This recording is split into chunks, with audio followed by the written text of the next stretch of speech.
रहीम और अली नरम सुबह की रोशनी में नहाए हुए दरिया किनारा नदी के किनारे खड़े हैं। रहीम पानी में अपना जाल डालता है। आशा का एक इशारा अली की चौकस आंखों में प्रतिबिंबित होता है।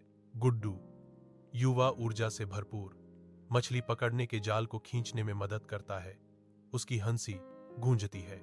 नदी उनके श्रम को दर्शाती है, सुबह के सूरज के नीचे जीवन के वादे का प्रतीक। बाजार की दोपहर की हलचल के बीच रहीम कुशलता से मछली बेचता है। उनकी ईमानदार मेहनत सम्मान का हकदार है, जो उनके स्टॉल पर उत्सुक ग्राहकों को आकर्षित करती है। अली भीड़ में घुल मिल जाता है।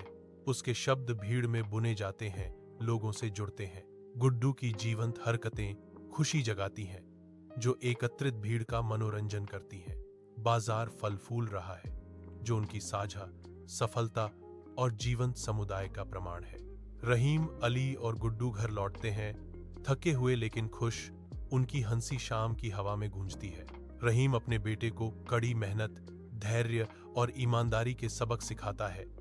उसे कोमल ज्ञान से मार्गदर्शन करता है। अली को समझ आ गया कि आजीविका ईमानदार श्रम से आती है। उसकी आंखों में नया संकल्प झलकता है। उनके घर की गर्म रोशनी और उनकी हंसी की आवाज उनके बंधन की मजबूती को दर्शाती है।